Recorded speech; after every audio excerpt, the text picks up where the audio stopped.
نحمدہ ونصلی علی رسولہ الکریم اما بعد اعوذ باللہ من الشیطان الرجیم بسم اللہ الرحمن الرحیم۔ اتر کر ہیرا سے سوئے قوم آیا اور ایک نسخہ کیمیا ساتھ لایا۔ یہی آج کا میرا ٹاپک ہے، بہت نازک اور اہم ترین، یعنی غار ہیرا، ظہور نبوت اور نزول قرآن۔ یہ واقعہ کب، کیسے، کس طرح پیش آیا؟ سورہ بقرہ آیت نمبر 185۔ شہر رمضان الذی انزل فیہ القرآن۔ اللہ نے فرمایا کہ ہم نے اس قرآن کو رمضان کے مہینے میں نازل فرمایا۔ وقت کون سا ہے؟ دن کی روشنی ہے یا رات؟ انا انزلناہ فی لیلۃ القدر۔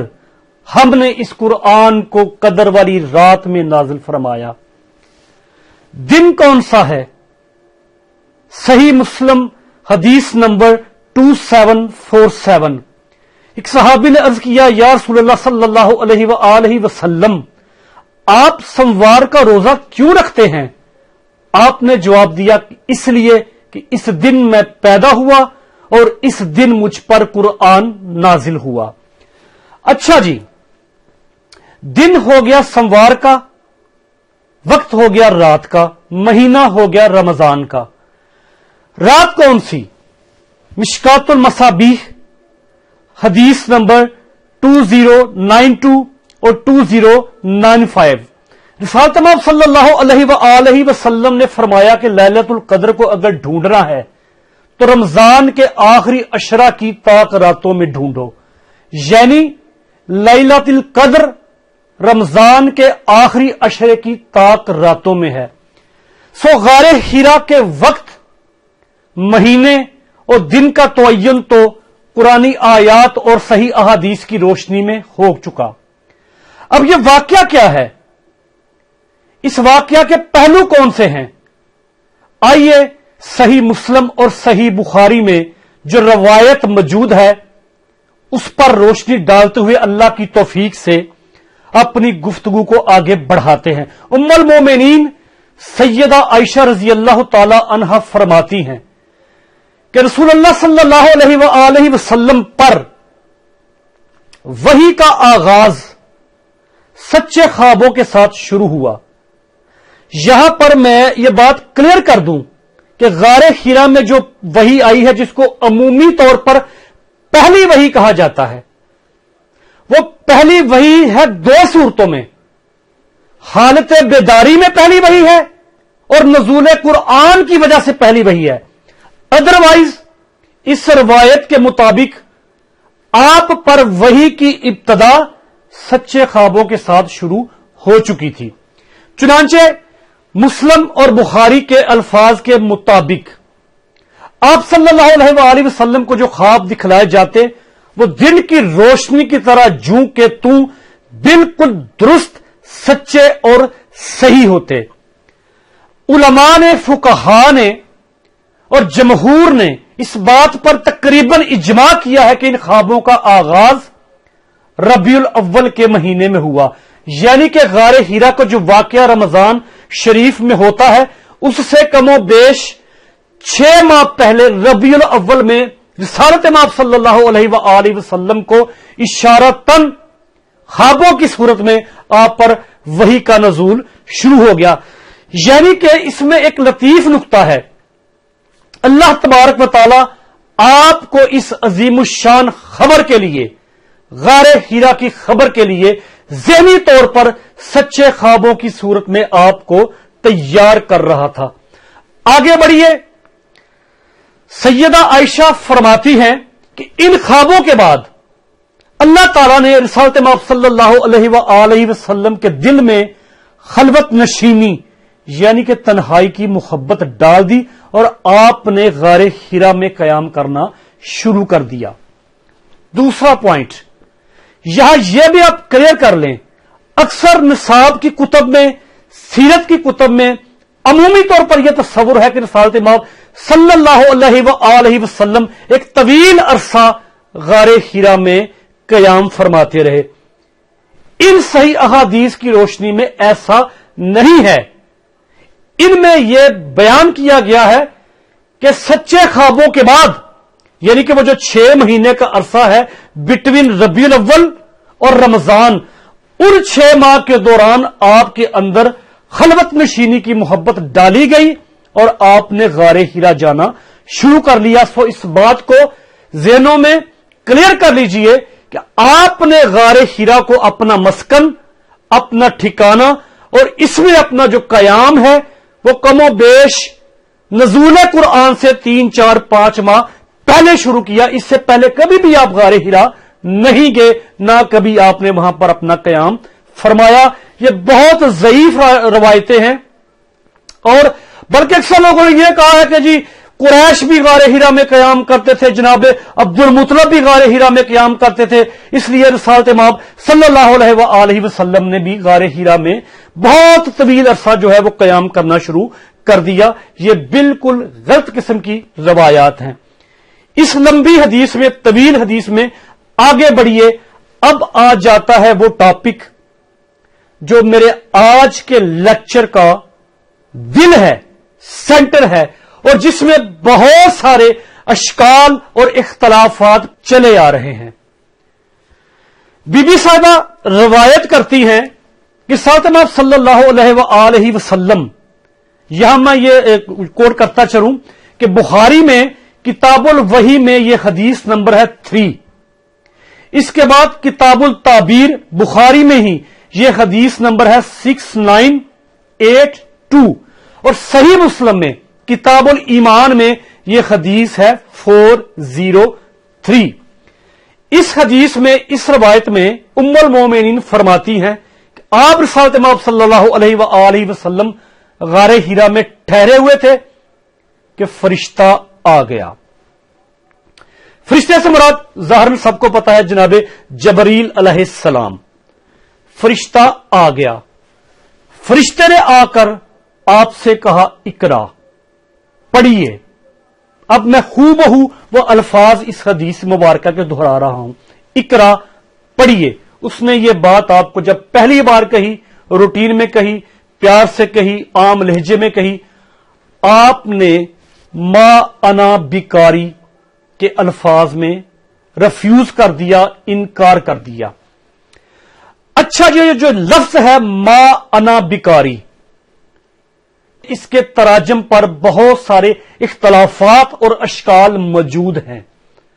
عمومی طور پر اکثریت نے جو اس کا ترجمہ لیا ہے، سب نے یہ ترجمہ کیا کہ رسالت مآب صلی اللہ علیہ وآلہ وسلم نے یہ جو جواب دیا ہے کہ ما انا بیکاری، اس کا ترجمہ یا اس کا مفہوم یہ ہے کہ مجھے پڑھنا نہیں آتا، میں پڑھ نہیں سکتا، یا میں پڑھنا نہیں جانتا. یہ 3 مشہور و معروف تراجم ہیں. اور یہ تراجم کیوں کیے گئے ہیں؟ کیونکہ قرآن پاک کے مطابق رسالت مآب صلی اللہ علیہ وآلہ وسلم امی ہیں. امی سے مراد ایسا شخص جو ریٹن فارم میں، تحریری صورت میں کوئی چیز نہ پڑھ سکے اور نہ لکھ سکے. چونکہ رسالت مآب صلی اللہ علیہ وآلہ وسلم امی ہے، اس لیے ما انا بیکاری کا مطلب اور جو مفہوم کے مشہور چلا آ رہا ہے وہ یہ ہے کہ امی ہونے کی وجہ سے آپ نے یہ جواب دیا ما انا بیکاری، مجھے پڑھنا نہیں آتا، میں پڑھنا نہیں جانتا، یا میں پڑھ سکتا نہیں. بساد احترام میں ان تراجم سے اور ان مطالب سے ما انا بیکاری کے اس ترجمے سے شدید اختلاف رکھتا ہوں. وجہ کیا ہے؟ دلائل کیا ہیں؟ اس روایت میں کیا کسی جگہ کوئی ایسی چیز ملتی ہے کہ فرشتے کے ہاتھ میں کوئی کتاب، کوئی صحیفہ، کوئی ریٹن چیز تھی جو رسالت مآب صلی اللہ علیہ وآلہ وسلم نے کہا کہ مجھے پڑھنا نہیں آتا، یا میں پڑھنا نہیں جانتا، یا میں پڑھ نہیں سکتا؟ گو کہ فقہاء نے، علماء نے، جن میں بڑے بڑے لوگ جیسے شاہ عبدالحق محدث دہلوی، امام محمد بن یوسف الشامی، اور جدید دور میں ڈاکٹر اسرار صاحب، علامہ مدودی صاحب، حتیٰ کہ انجینئر محمد علی مرزا صاحب، یہ تمام لوگ اس بات کے قائل ہیں کہ فرشتے کے ہاتھ میں ایک غلاف میں، ایک کپڑے میں لپٹا ہوا ایک صحیفہ، ایک کتاب موجود تھی جو اس نے رسالت مآب صلی اللہ علیہ وآلہ وسلم کے سامنے پیش کی۔ وہ کتاب دیکھ کر آپ نے انکار کر دیا، ریفیوز کر دیا اور کہا کہ ما انا بیکاری، میں تو امی ہوں، میں تو پڑھ ہی نہیں سکتا۔ میرے خیال میں یہ تمام جو جدید اور قدیم علماء ہیں انہوں نے اس کی غلط تشریح کی ہے۔ اللہ تعالیٰ مجھے معاف فرمائے، یہ بڑے لوگ ہیں، میں ان کے مطالعے کے سامنے، ان کی سیرت اور کردار کے سامنے میں کچھ بھی نہیں ہوں، لیکن میں ایک طالب علم ہونے کی حیثیت سے حق رکھتا ہوں کہ میں اللہ کی توفیق سے اپنی رائے پیش کروں۔ چونکہ پہلی بات، پہلا نقطہ، پہلا پوائنٹ تو یہ ہے کہ اس روایت میں کسی بھی جگہ کسی کتاب اور صحیفے کا ذکر نہیں ملتا۔ دوسری بات، جس اللہ نے فرشتے کو پیغام دے کر بھیجا ہے، کیا اس اللہ کو پتا نہیں کہ جس شخص کے پاس پیغام جا رہا ہے وہ امی ہے، وہ تو پڑھ ہی نہیں سکتا؟ پھر یہ کیسے ممکن ہے کہ ایک کتاب یا ایک صحیفے کی صورت میں وہ آپ کے سامنے وہ چیز پیش کی گئی؟ Point number 1۔ دوسرا پوائنٹ میرا کون سا ہے؟ اللہ تبارک و تعالیٰ نے قرآن مجید میں سورہ بقرہ آیت نمبر 97 اور سورہ شعراء آیت نمبر 194 میں اللہ نے واضح طور پہ فرما دیا کہ ہم نے اس قرآن کو آپ کے قلب، آپ کے دل پہ اتارا ہے۔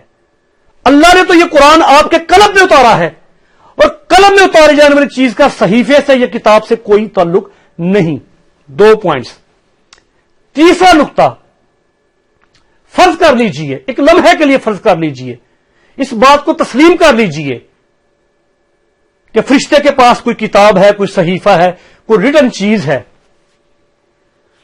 تو میں پھر یہ سمجھنے میں حق بجانب ہوں نا کہ غار حرا میں 40 سال کی عمر مبارک میں جب آپ نے وہ صحیفہ پڑھ لیا، اقرا بسم ربی کا، وہ پڑھ لیا نا آپ نے، پھر تو ہم کہہ سکتے ہیں کہ یہ صحیفہ پڑھنے کے بعد 40 سال کی عمر مبارک سے لے کے 63 سال کی عمر تک رسالت مآب صلی اللہ علیہ وآلہ وسلم کی جو باقی 23 سالہ زندگی ہے، پھر آپ امی نہیں ہیں، پھر آپ امی نہیں رہے، کیونکہ آپ نے تو پڑھ لیا، آپ نے تو وہ صحیفہ پڑھ لیا، جب پڑھ لیا تو پھر وہ باقی 23 سال وہ امی نہیں رہے۔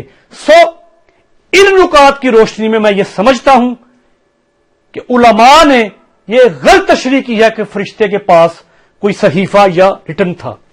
اچھا جی، پھر ما انا بیکاری کا مفہوم کیا ہے؟ آئیے میں اللہ کی توفیق سے میں اس کو سمجھنے کی اور سمجھانے کی کوشش کرتا ہوں، اور میری کوشش ہوگی کہ میں ما انا بیکاری کا وہ مفہوم پیش کروں جو منصب نبوت اور مقام مصطفیٰ صلی اللہ علیہ وآلہ وسلم سے میچ کرتا ہو۔ رسالت مآب صلی اللہ علیہ وآلہ وسلم نے جو کہا ما انا بیکاری، جو آپ نے انکار کیا، میرے نزدیک اس کا ترجمہ یہ ہے کہ آپ نے فرمایا ما انا بیکاری، مجھے نہیں پڑھنا، میں نہیں پڑھتا۔ میں آسان لفظوں میں سمجھا دیتا ہوں، آسان لفظوں میں، جیسے کوئی استاد شاگرد کو یا پیرنٹس اپنے بچے کو کہتے ہیں کہ پڑھ یا پڑھو، تم پڑھتے کیوں نہیں ہو، تو بچہ انکار میں کہہ دیتا ہے یا پنجابی میں کہ میں نہیں پڑھتا، نہیں پڑھنا میں۔ رسالت مآب صلی اللہ علیہ وآلہ وسلم کا انکار اس صورت میں ہے، ما انا بیکاری، میں نہیں پڑھتا یا مجھے نہیں پڑھنا۔ آپ نے فرشتے کو جواب دے دیا، انکار کر دیا۔ اچھا، آپ نے کیوں انکار کیا کہ مجھے نہیں پڑھنا؟ ہر کوئی اس کے پیچھے دلیل تو ہونی چاہیے نا، کوئی عقلی دلیل، کوئی کہ کیوں انکار کیا۔ میں عرض کرتا ہوں، رسالت مآب صلی اللہ علیہ وآلہ وسلم غار حرا میں محو عبادت ہیں، فرشتہ آ جاتا ہے۔ پہلی بات تو یہ کہ فرشتہ اپنی اصل صورت میں نہیں آیا، वेरी क्लियर। अगर असली सूरत में आ जाता तो भी आपको तसल्ली होती कि यह फरिश्ता है, यह अल्लाह का नुमाइंदा है। दूसरी शक्ल क्या थी? फरिश्ता आता, सबसे पहले आपको रब का सलाम भेजता, आपको सलाम कहता, तो भी आपकी तसल्ली हो जाती कि अल्लाह की तरफ से अल्लाह का नुमाइंदा है। तीसरी बात, अगर फरिश्ता इकरा से पहले बिस्मिल्लाह कह देता, अल्लाह का नाम ले लेता, तो भी आप सेटिस्फाइड हो जाते कि यह अल्लाह का नुमाइंदा है, अल्लाह का भेजा हुआ फरिश्ता है, फिर आप इनकार ना फरमाते। चूंकि सडनली एक वजूद आपके सामने आ गया, असल शक्ल में नहीं, एक वजूद आ गया, आप मुतमिन नहीं थे कि आया ये फरिश्ता है, ये शैतान है, ये जिन्नात में से है, ये वजूद कौन है, और मुझे कह रहा इकरा पढ़, और यह भी नहीं बता रहा कि पढ़ना क्या है। पॉइंट टू बी नोटेड, यह भी नहीं बता रहा कि पढ़ना क्या है, जस्ट इसने आया है और कहा है इकरा, ना सलाम ना रब का नाम। सो आपने मुकम्मल तौर पर इनकार कर दिया इन पॉइंट्स की वजह से कि मुझे नहीं पढ़ना, मैं इकरा नहीं करूंगा। इसके बाद यह पहला इकरा है जो मैंने शुरू में बताया है कि फरिश्ते ने आके आम अंदाज में, नॉर्मल अंदाज में आपसे कहा इकरा। आगे बढ़िए, इस हदीस में अहम पॉइंट जो जिस पे बहुत इश्काल है, आपके पहले इनकार के बाद फरिश्ते ने तीन दफा आपको इतने जोर से गले लगाया, ये इस हदीस के अल्फाज हैं, 3 दफा इतने जोर से आपको दबाया कि आपको इतनी मुशक्कत हुई कि एक बार आपको ऐसा भी गुमान हुआ कि जैसे मेरा वसाल ना हो जाए। अच्छा जी, अब ये 3 दफा फरिश्ते का आपको जोर से दबाना, सख्ती से दबाना, मुशक्कत से दबाना क्या है? ये बिला वजह तो नहीं, अल्लाह माफ फरमाए, को बिला वजह तो नहीं, ये हदीस मुबारक है, सही हदीस है। और ना ही माज़अल्लाह कोई ऐसी बात है कि साथ में आप सल्लल्लाहु अलैहि वसल्लम गारे हिरा से भागने लगे थे जो फरिश्ता बार बार आपको सख्ती से पकड़ रहा था, ऐसा नहीं है। अच्छा, इसमें भी फुकहा और उलमा ने मुख्तलिफ तशरीहात की हैं। कुछ ने कहा है कि ये 3 दफा सख्ती से आपको दबाने से मुराद ये है कि आपकी जिंदगी में 3 सख्तियां आएंगी, शाब अबी तालिब की सख्ती आएगी, हिजरत हबशा की सख्ती आएगी, आपको कत्ल करने का प्रोग्राम बनाया जाएगा। अच्छा जी, कुछ ने यह बयान किया है, कुछ ने यह बयान किया है कि आपको जोर से बार बार उस फरिश्ते ने इसलिए दबाया ताकि आपकी तवज्जो मुकम्मल तौर पर इस तरफ हो जाए। अब मैं अपनी तशरीह अर्ज करता हूं और मेरा इन तशरीहात से इख्तलाफ है, मनसब नबूवत के ये बातें खिलाफ हैं।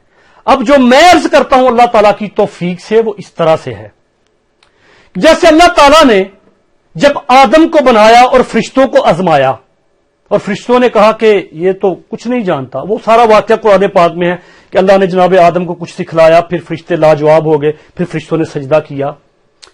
अब यहां पर गारे हीरा में जब फरिश्ते ने देखा कि यह शख्सियत यानी कि मोहम्मद अरबी सल्लल्लाहु अलैहि वसल्लम, मैंने इनको इकरा कहा आराम से, तो ये नहीं माने, आखिर मैं भी तो देखूं यह कैसी अजीम शख्सियत है कि जिसके सर पर खत्म नबुव्वत का ताज सजाया जाएगा। यह कौन है जिसको इमामुल अंबिया डिक्लेयर किया जाएगा। फरिश्ते ने इकरा के रिफ्यूज के बाद जो आपको 3 दफा दबाया, दरअसल फरिश्ता आपके असाब को और आपके एतकाद को और आपके कॉन्फिडेंस को आजमा रहा था। कैसे? आपको दबाकर मुशक्कत के साथ फरिश्ते ने कोशिश की कि मैं इस माहौल में अपना एक रौब डालूं, एक दहशत तारी करूं। हो सकता है कि मेरे इस रौब की वजह से, मेरी इस दहशत की वजह से रिसालत माब सल्लल्लाहु अलैहि वसल्लम, ये मैं अर्ज करूं कि फरिश्ता आजमा रहा था कि आखिर ये इमामुल अंबिया बनने वाले हैं, मैं देखूं तो सही। तो हो सकता है इस पुररोब माहौल की वजह से आप बगैर तस्दीक किए, आप बगैर कुछ जाने, आप इकरा करना शुरू कर दें। तो चुनांचे 3 बार फरिश्ते ने ऐसा किया, फिर भी तीनों बार रिसालत माब सल्लल्लाहु अलैहि वसल्लम ने यही फरमाया, मा अना बिकारी, मा अना बिकारी, मा अना बिकारी। मैं नहीं पढ़ता, नहीं पढ़ना मुझे, मैं नहीं पढ़ता। चुनांचे इसके बाद फिर फरिश्ते ने वही किया जो फरिश्ते का भी हक था और जो रिसालत माब सल्लल्लाहु अलैहि वसल्लम के मुकाम के शायाने शान है। फिर फरिश्ते ने कहा, इकरा बिस्मि रब्बिकल्लज़ी खलक, पढ़िए अपने रब के नाम से पढ़िए। मैं पंजाबी में इसका खूबसूरत और लतीफ तर्जमा नाज़रीन की खिदमत में पेश करूं। गोया फरिश्ते ने यह कहा, इकरा पढ़िए बिस्मि रब्बिकल्लज़ी खलक, तुहानू अल्लाह दा वास्ता है, तुहानू अपने रब दा वास्ता पढ़ो, बिस्मि रब्बिकल्लज़ी खलक। अब मेरे आका मौला ताजदार खत्म नबुव्वत सरवरे कौनैन सल्लल्लाहु अलैहि वसल्लम मुकम्मल तौर पर इत्मीनान हो गया कि ये तो मेरे मुहिब, मेरे मालिक, मेरे रब का पैगाम है और वास्ता भी दे दिया इसने रब का, बिस्मि रब्बिक। फिर आप सल्लल्लाहु अलैहि वसल्लम ने इस रवायत की रोशनी में फरिश्ते के पीछे पीछे इकरा बिस्मि रब्बिकल्लज़ी खलक पढ़ना शुरू कर दिया। अच्छा जी, इस तवील हदीस के कुछ पॉइंट्स तो ये हैं। इसके बाद मैं थोड़ा सा आगे बढ़ता हूं। इसके बाद फातिमा सल्लल्लाहु अलैहि वसल्लम गारे हिरा से घर तशरीफ ले जाते हैं। आप पे कपकपी तारी होती है। बीबी खदीजा आपकी जो वाइफ है, आपकी बीवी हैं, वो आप जाके उनको सारा वाकया सुनाते हैं। बीबी खदीजा आपको तसल्ली देती हैं कि आप परेशान ना हो, अल्लाह आपको शर्मिंदा नहीं करेगा, आप बेवाओं की हेल्प करते हैं, आप गरीबों के मददगार हैं, वगैरह वगैरह वगैरह। अच्छा, आगे बढ़कर अब इस हदीस का दूसरा अहम पॉइंट जिस पर भी मेरा इख्तलाफ है बाकी लोगों से, खदीजातुल कुबरा रजी अल्लाह तआला अन्हा रिसालत सल्लल्लाहु अलैहि वसल्लम को अपने फर्स्ट कजन, अपने चचा जाद वर्का बिन नौफल के पास ले जाती हैं। बड़ी तवज्जो चाहिए यहां पर मुझे नाजरीन की, बड़ी तवज्जो। इस हदीस का मैं आपको मतन पेश कर रहा हूं कि वर्का बिन नौफल बुत परस्ती तर्क कर चुके थे, अंजील के मुकम्मल हाफिज थे और अंजील लिखते भी थे, नाबीना हो चुके थे, लेकिन उनकी अंजील पर मुकम्मल दस्तरस थी। खदीजा मोहम्मद सल्लल्लाहु अलैहि वसल्लम को वर्का के पास ले जाती हैं। वर्का के सामने आप तमाम वाकया पेश करते हैं। तमाम वाकया सुनने के बाद वर्का कहते हैं, वाह वाह, ये तो वही नामूस है, वही फरिश्ता है जो मूसा पर भी उतरा। यानी कि वर्का आप सल्लल्लाहु अलैहि वसल्लम से सारा वाकया सुनने के बाद यूं अर्ज करते हैं कि बिल्कुल आपने जो देखा, जो सुना, वो दुरुस्त है, ये फरिश्ता तो मूसा पर भी नाज़िल हुआ था। आगे लंबी तफसील है कि वर्का फरमाते हैं कि अगर मेरी जिंदगी रही तो कौम आपको निकालेगी, मैं आपकी मदद करूं, ये करूं, वगैरह वगैरह। लेकिन इसमें जो तशरीहात पेश की जा रही हैं वो सरासर मनसब नबुव्वत के खिलाफ है मेरे नजदीक। अल्लाह ताला मुझे तौफीक दे। तशरीहात क्या पेश की जा रही हैं कि सैयदा खदीजा रिसालत माब सल्लल्लाहु अलैहि वसल्लम की तसल्ली करवाने के लिए, रिसालत माब सल्लल्लाहु अलैहि वसल्लम को मुतमईन करने के लिए वर्का के पास लेके गई हैं। और फिर वर्का ने जब आपको गवाही दी, मतलब कि आम लफ्जों में कि आप मुतमईन हैं जी, आप नबी हैं, आप परेशान ना हो, आपको वहम है, आपको शक है, आप नबी, ये तशरीहात हैं कि वर्का, यानी कि वर्का बिन नौफल ने आपको तसल्ली दी, आपको मुतमईन किया, फिर आपको तसल्ली हुई कि मैं अल्लाह का नबी हूं। मुझे इस तशरीह पर सख्त एतराज है। कैसे मुमकिन है ये कि जिस नबी का 4 साल की उम्र मुबारक में शक्के सदर किया गया, सीना चीरा गया, गारे हिरा से पहले शक्के सदर किया गया, जो नबी फरमाते हैं कि मुझे आज भी मैं उस पत्थर को पहचानता हूं जो बेसत से पहले मुझे सलाम करता था। और सबसे अहम तरीन पॉइंट, जिस शख्सियत को गारे हिरा के वाकया से पहले सच्चे ख्वाबों के जरिए तैयार किया जा रहा है, वो अभी तक भी फरिश्ता देखने के बाद, अल्लाह का पैगाम सुनने के बाद भी वो शक में है, वो वहम में है कि आया मैं नबी हूं कि नहीं हूं। अच्छा, आप जरा गौर कीजिए, ये बड़ी बड़ी बड़ी नाजुक गुफ्तगू है। अल्लाह ताला मुझ पर करम करे, अल्लाह मेरा सीना खोले। बड़ी नाजुक गुफ्तगू है। यानी जब आप गारे हिरा से घर आए हैं, बीबी खदीजा को वाकया सुनाया, तो बीबी खदीजा ने भी कहा है कि बेफिक्र हैं। गोया बीबी खदीजा को भी कंफर्मेशन है कि आप नबी हैं। वर्का बिन नौफल को भी पता चल गया कि आप नबी हैं। बेसे से पहले उस पत्थर को भी पता चल गया है कि आप नबी हैं। लेकिन आप फरिश्ता देखने के बावजूद, इकरा बिस्मि रब्बिकल्लाज़ी खलक देखने के बावजूद आप अभी तक शक में हैं, वहम में हैं, और वर्का बिन नौफल से आपकी तस्दीक करवाई जा रही है, आपकी तसल्ली करवाई जा रही है। ऐसा नहीं है, गलत तशरीह है, गलत मफहूम है। आइए, जो अल्लाह ने मुझे तौफीक दी है, मैं ये समझता हूं कि चूंकि बीबी खदीजा के वो फर्स्ट कजन थे वर्का बिन नौफल, अंजील के आलम थे, हक की तलाश में थे, बुत परस्ती तर्क कर चुके थे, और चूंकि अंजील में तो जगह जगह आखिरी नबी के आने की खबरें हैं, तो यकीनन वर्का बिन नौफल जो हक के मुतलाशी थे, वो भी उस सच्चे और आखिरी नबी का इंतजार कर रहे थे। जो ही सैयदा खदीजतुल कुबरा रजी अल्लाह तआला अन्हा को यह खुशखबरी मिली कि मोहम्मद सल्लल्लाहु अलैहि वसल्लम के सर पर नबूवत का ताज ज़ारन गारे हिरा में सजा दिया गया है, तो वो खुशी काबिल दीदनी थी। सैयदा खदीजा उस खुशी को शेयर करने के लिए, उस अजीमुशान खबर को शेयर करने के लिए, मैं जल्दी से अपने उस फर्स्ट कजन को जाकर यह खुशखबरी शेयर करूं कि उसकी अंजील में जिस आखिरी नबी का जिक्र है, वो नबूवत का सेहरा मोहम्मद अरबी मेरे शोहर सल्लल्लाहु अलैहि वसल्लम के सर पर सजाया जा चुका है। बीबी खदीजा ये खुशखबरी शेयर करने के लिए वर्का बिन नौफल के पास गई हैं और रसूल माप सल्लल्लाहु अलैहि वसल्लम को साथ लेके गई हैं। यह बेहतरीन तशरीह और मफहूम है मुकाम मुस्तफा सल्लल्लाहु अलैहि वसल्लम और मनसब नबूवत के ऐन मुताबिक। यार, मैं हैरान होता हूं, आप क्रिश्चियंस को देखें, उनके एतराजात क्या हैं हम पे। वो कहते हैं अजीब बात है, 12 साल की जब उम्र थी मोहम्मद की सल्लल्लाहु अलैहि वसल्लम की, तो बखीरा राहिब वो बताता है कि ये आने वाला नबी है। फिर 20 साल की उम्र में दूसरा राहब नस्तूरा वो बता रहा है कि आप नबी हैं। अब 40 साल की उम्र मुबारक में वर्का बिन नौफल बता रहा है ये नबी हैं। तो क्या ये नबूवत ईसाइयों की वेरिफिकेशन से आई है, क्रिश्चियंस की वेरिफिकेशन से आई है?